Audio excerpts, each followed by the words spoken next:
All right, thanks for checking out this video. What I'm going to do here is just finish up the green room. We could call this part 2 of the green room. We did the live portion of the green room yesterday and worked through as many questions and just times of interaction as we could yesterday. And our window after our gathering time had technically ended yesterday, and so there were a few things that I wasn't able to get to, so I'm going to hit on those right now. But we also unfortunately had a little technical difficulty with about the last 5 to 7 minutes of the green room recording. So there were 2 questions that I answered during that time that aren't going to show up on part 1 of the video. So I'm going to go back and answer those just so we have a recorded Q&A time related to those 2 questions. So I'm going to jump right into those, and then I'm going to hit 2 other questions that I didn't have time at all to get to during the live portion of the green room. So let me jump right into these. So one question that I answered on Sunday that I want to re-answer again is the question said, I've been here a couple years now. I don't think we've studied through that much the book of Revelation. Would like to see a series on that. Maybe the most interesting book in the Bible. And I would say it's definitely an interesting book. It's one that there's a lot of intrigue around wanting to know the ins and outs of how the end times are going to play out. And so for that, it is pretty interesting. For us as the Grove Church and where we're at right now as a church, I can't speak to where we may be in 5 or 10 years from now. But I think for where we're at right now, taking an exhaustive amount of time to really study through the ins and outs and all the details of the book of Revelation is probably not going to be something that we tackle in the near future. I just think that the time window that we have is so important on Sunday mornings to make sure that we're hitting on things that will really relate to where people are at day in and day out in their walk with Jesus. And now there are some aspects of the book of Revelation that definitely speak right into that. And so I can, specifically the opening few chapters in the book of Revelation, extremely applicable to us today, learning from those letters that were written to the 7 churches that can definitely be beneficial for us. So I could see us using some of that at some point. But at the same time, if whoever submitted this question, if this is something you're interested in, there's a ton of great resources out there for you to explore exactly how the end times may or may not play out. The good news is about the end times, we know this. We know 2 things. Actually 3. We know 3 things. 1, Jesus wins. 2, Satan loses. And 3, if we're with Jesus, that's a good thing. That's all that matters. So when we look at the full scope of Revelation, we have that as our takeaway, but we also know there's a whole lot of ins and outs. There's a lot of symbolism. There's a lot of debate, honestly, about how things will actually play out. So if I can encourage you in any way, give you some resources to help you better understand and develop your own framework for how you think the end of times may play out, I'd be more than happy to help you do that. Another question that I answered that I'm going to re-answer is how else can I get connected with the Grove throughout the week besides on Sundays? It's a great question. Really excited about some things that are coming up. Specifically starting next year, sometime probably around February. Don't have the exact date finalized yet, but as we roll into the new year, we're going to be launching what we call Grove Missional Communities.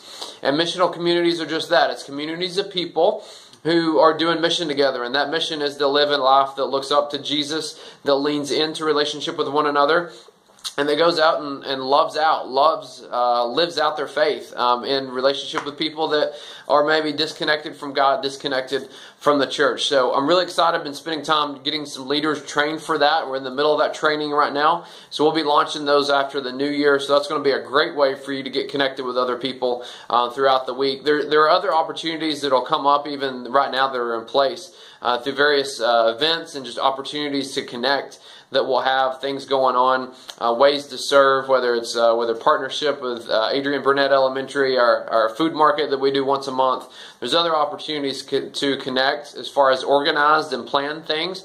But another way to connect is just to kind of take the initiative on yourself and look to just spend some time with people. Invite somebody over for dinner, go out and grab lunch.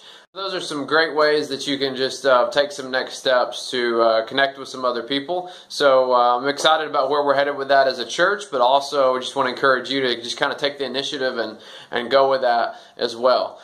So 2 questions that I didn't have time to spend any time with on Sunday. I'm going to hit those right now. One is, why did Jesus go to sleep? Was it to show storms will come even when He's present? This question is related back to a passage we looked at a few weeks ago.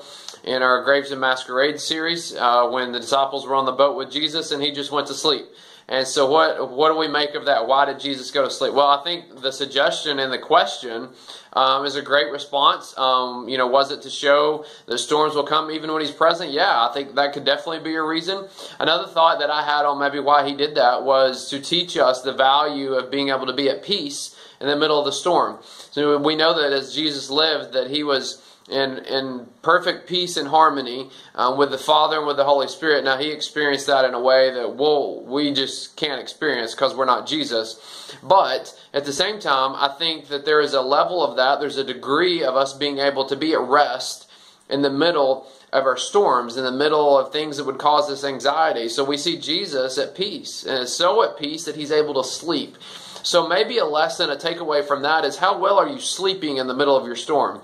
How well are you able to rest and let your mind be at rest? In other words, how much worry is there in our life? I found for me that in those times when I'm worrying a lot, I'm not sleeping well.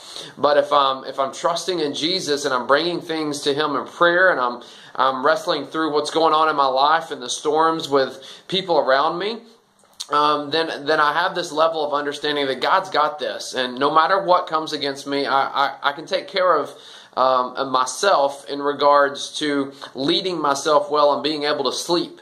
And so maybe that was the reason that Jesus slept, was to teach us the valuable principle of not worrying in the middle of the storm, to the point that we can actually sleep. We can sleep at night and know that God's got this. And so I don't know. I don't have the exact answer. It's just a thought that came to my mind. I think there's a lot of things that we could maybe discuss about why Jesus went to sleep. But it's a great question, and I think there's definitely things there for us to take away from that. Another question was, if God is always in control, is he to blame for consequences and outcomes? Wow, that's a great question. I would start out by saying, I guess we're assuming here that God is in control, and I would agree with that God is always in control.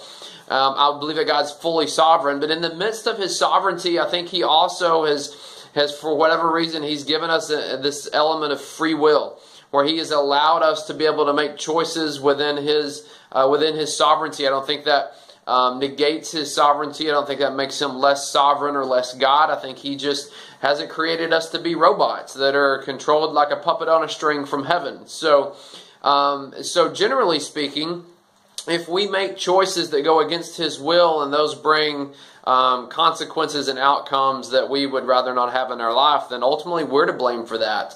And we've just got to own that, and we've got to take responsibility for that. Now, maybe thinking in a bigger scope, if you take the statement of why do bad things happen to good people, and where's God at in the middle of all of that, those are some really big, heavy questions. And I would just say this, we live in a broken, messed up, fallen world. And because of that, things happen. And in the middle of that, yes, God is there. But and I think God, He could somehow step in and intervene in every single circumstance. But there's an element too of just the bigger picture of brokenness that's in our world, and it's been there really since the fall, going back to the Garden of Adam and Eve and their original sin. And in the midst of that brokenness, God's been drawing people back to Him. So, yes, I do believe that God is in control, but is He to blame? Ultimately, it's our humanity, it's our sinfulness, it's our nature of just going against the will of God that is to blame for the consequences and the outcomes that come. It's only by the grace of God that we don't experience even worse consequences and outcomes. And then eternally speaking, we know that we have hope in Jesus, that even despite our failures and our mistakes, we can rest in God and who He is. So that's a tough question, and I definitely would be willing to unpack that more. It's hard to give a 2-minute answer to that question, but thank goodness, yes, God is always in control. Thank you, Jesus, that you are gracious and you forgive us.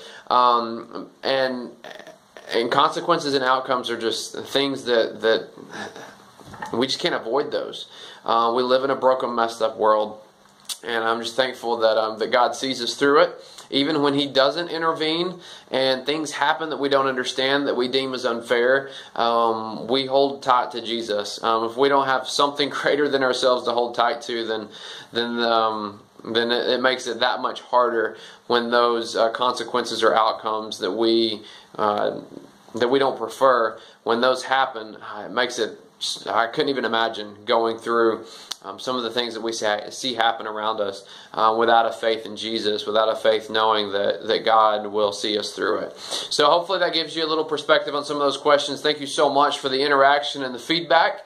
And we look forward to doing this again. It'll probably be in January with a lot of stuff going on, and Thanksgiving, Christmas, and in between, and then the New Year. We probably won't do a Green Room edition in December, but we'll be right back at it sometime probably late January. So thank you so much for chiming in. And if you have any questions, feel free to shoot me an email. I'd love to dialogue about any of this more. Josh@thegroveknox.org. Thanks.